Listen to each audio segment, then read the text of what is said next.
What is going on, gents? It's R.P.M. here, reporting from Mobile Command with another FAFO file. Gentlemen, we're going to be visiting Singapore. Now, I've got two articles that I'm going to cut down for time. However, the focus is going to be how Singapore and other countries handle business when it comes to those who break the law. Now, the first article was published on the 28th of July. Singapore executes first woman in 19 years for trafficking heroin in the nation's second drug-related hanging this week. Sari Dewey Jamani, 45, was sentenced to death in 2018 for trafficking enough of the narcotic to fuel the addiction of about, quote-unquote, 370 abusers, the Central Narcotics Bureau of Singapore said. Anyone caught with more than 15 grams of heroin is automatically given the death penalty, the Bureau said. Wow! You see, in other countries, they do not fuck around when it comes to drug dealers. Go back in time. The former Filipino president, Rodrigo Duterte, what did he do when he first took office? He said on international TV, drug dealers, he told his police force, shoot to kill. Yeah. Unlike over here in America, we have a major drug problem, but unfortunately, drug dealing has been made cool, especially within the American black population. Oh yeah. And who do they use to make drug dealing seem cool? The media, rap music, and dumbass women. That's right. Oh, I'm going to have a great conversation on this later down the line. But let's get back to Singapore. Jamani was found with 6 packets and 7 straws of pure heroin in 2018, the CNB said. Anti-death penalty activists who said another execution is slated for next week fought Jamani's hanging, saying capital punishment does not deter crime. Oh, I beg to differ. Why? Because think about it. The person who committed the crime, who was convicted by law, guess what? When they're executed, they will never commit another crime again. So yes, the death penalty actually is a crime deterrent.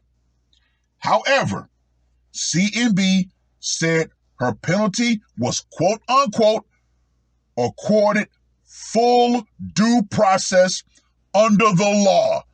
There you go. There you go.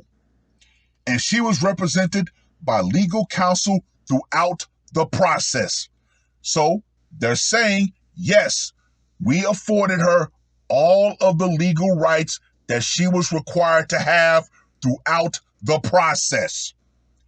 Singapore authorities say there is a deterrent effect, citing studies that traffickers carry amounts below the threshold that would bring a death penalty.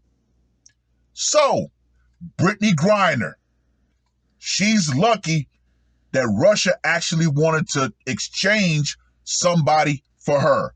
However, if she would have done this in Singapore, yeah, odds are she would have definitely ended up on the end of a rope. It is what it is. So I'm going to give this a FAFO score of 10. This woman fucked around, tried to be a drug runner, and she found out that Singapore does not play.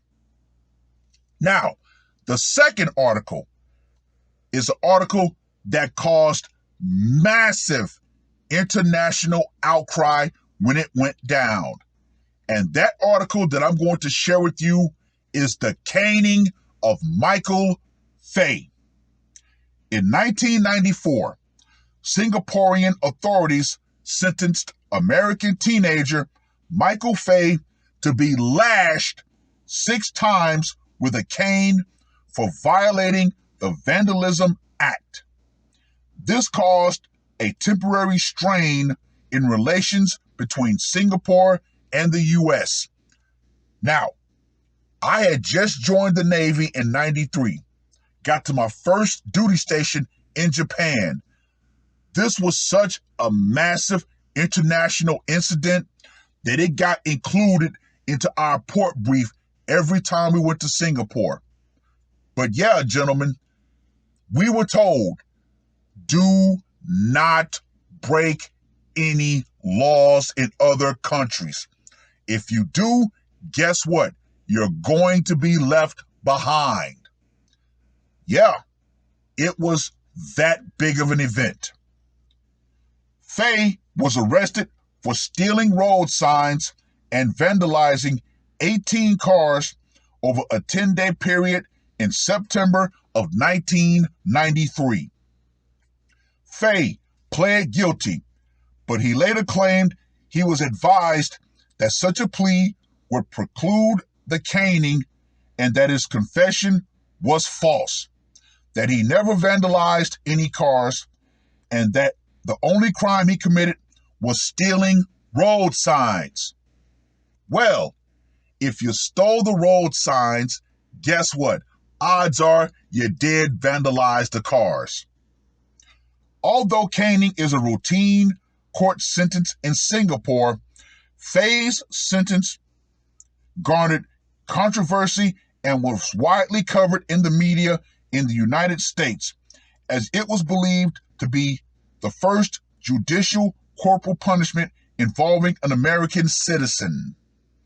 The number of cane strikes in Fay's sentence was ultimately reduced from 6 to 4 after the United States officials requested clemency, and the sentence was carried out on May 5th, 1994. I'm going to give this a FAFO score of 9. But yeah, like I stated, this was a major international incident. But if you read further down, you come to find out that Fay was actually a dumbass all along.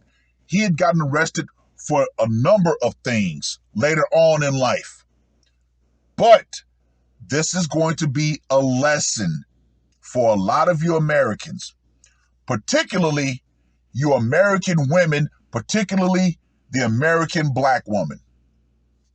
Other countries are not having the quote-unquote American attitude be present in their country.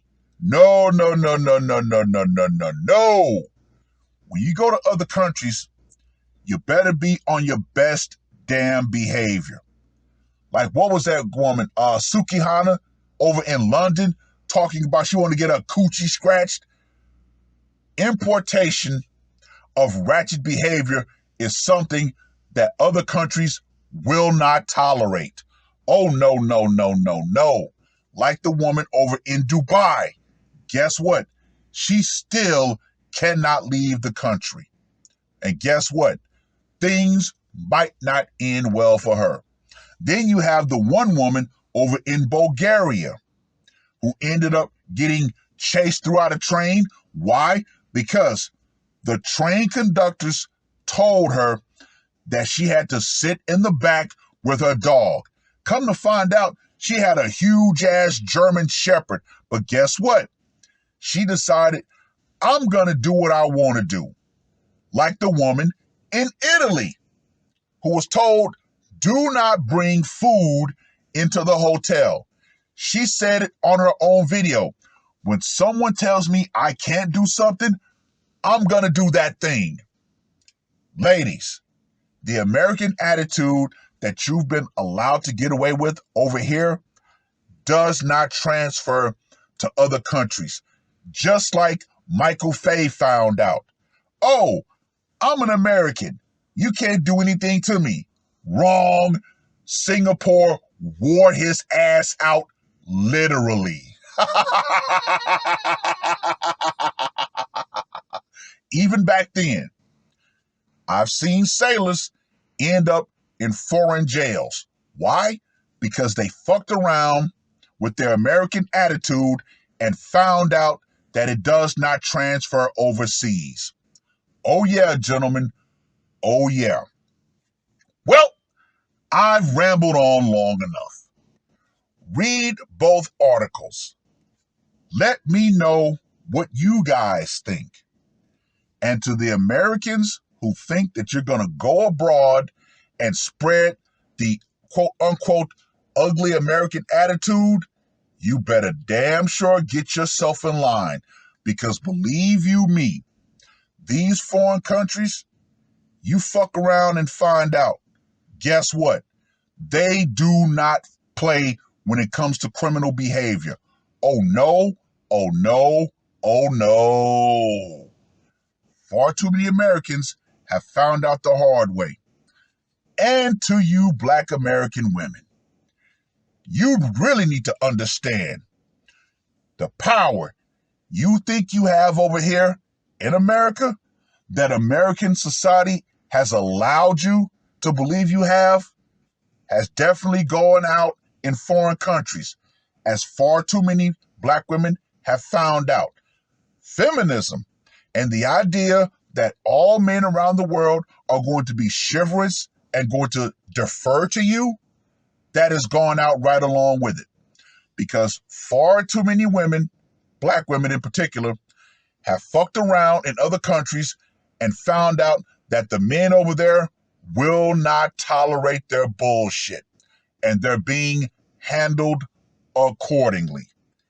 It is what it is. That's all I got to say for this one. R.P.M. I am